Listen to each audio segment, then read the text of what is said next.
નમસ્કાર દોસ્તો, ફરી એકવાર આપ સૌનું દિલથી હાર્દિક સ્વાગત કરું છું આપણા સૌના સહિયારા YouTube platform Gujarat government job પર.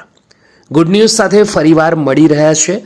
એસટીઆઈ એટલે કે સ્ટેટ ટેક્સ ઇન્સ્પેક્ટર જીપીએસસીની વર્ગ 3 ભરતીની પરીક્ષા એક્ઝામ સફળતાપૂર્વક લેવાઈ ગઈ છે. હસમુખ પટેલ સરે બાજ નજરે દરેક જગ્યાએ નજર રાખી છે અને સતત અપડેટ લેતા રહ્યા હતા. હવે દોસ્તો વાત કરીએ તો પેપર આજની પરીક્ષા છે તેના પેપર સોલ્યુશન વિશે જેમ જેમ આન્સર મળતા રહેશે તેમ તેમ ડિટેલમાં વિગતવાર ડિસ્કશન કરતા રહીશું. વિડીયો ગમે તો લાઇક કરજો, બીજા મિત્રો સુધી શેર કરવાનું ભૂલતા નહીં. STI GPSC exam paper solution 2024 held on 22 December.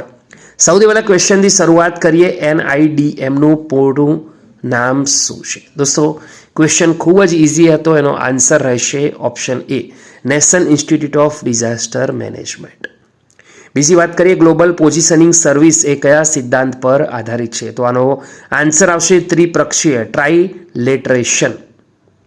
પછી ક્વેશ્ચન છે રિમોટ સેન્સિંગ વિશે નીચેના વિધાનો ધ્યાનમાં લો.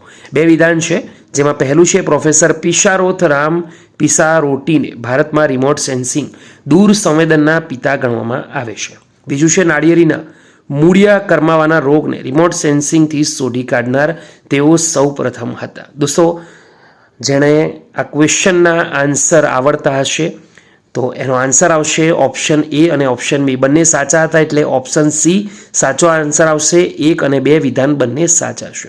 પછી આવશે ક્વેશ્ચન 4, સર જગદીશચંદ્ર બોઝ વિશે નીચેના વિધાનો ધ્યાનમાં લો. તો તેઓ રેડિયો વિજ્ઞાનમાં તેમના અગ્રીમ કાર્ય માટે જાણીતા છે.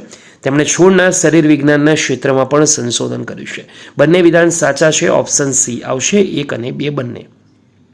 પછી ક્વેશ્ચન છે ડૉક્ટર એમ.એસ. સ્વામીનાથન તેમના કયા યોગદાન માટે ભારતમાં હરિત ક્રાંતિના પિતા તરીકે ઓળખાય છે? દોસ્તો આ ક્વેશ્ચનનો સાચો આન્સર છે ઓપ્શન સી, ઘઉં અને ચોખાની ઉચ્ચ ઉપજ આપતી અને રોગ પ્રતિરોધક જાતો વિકસાવી. તો આ ક્વેશ્ચનનો સાચો આન્સર રહેશે.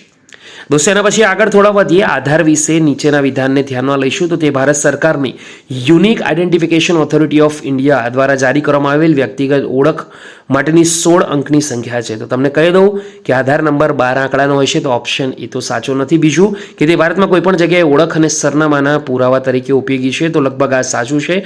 તો ઓપ્શન બી આવશે ફક્ત 2. દોસ્તો વિડીયો ગમ્યો હોય તો લાઇક કરજો, બીજા સુધી શેર કરવાનું ભૂલશો નહીં. આવી અવનવી માહિતી મેળવવા આપણા યુટ્યુબ પ્લેટફોર્મને જોઈન કરશો. અન્ય ક્વેશ્ચનોના આન્સર તમને મળ્યા રહેશે. ફટાફટ આપણા યુટ્યુબ પ્લેટફોર્મને જોઈન કરી લેજો. ફરીવાર મળીશું. ત્યાં સુધી ગુડ બાય, ટેક કેર, જય હિન્દ.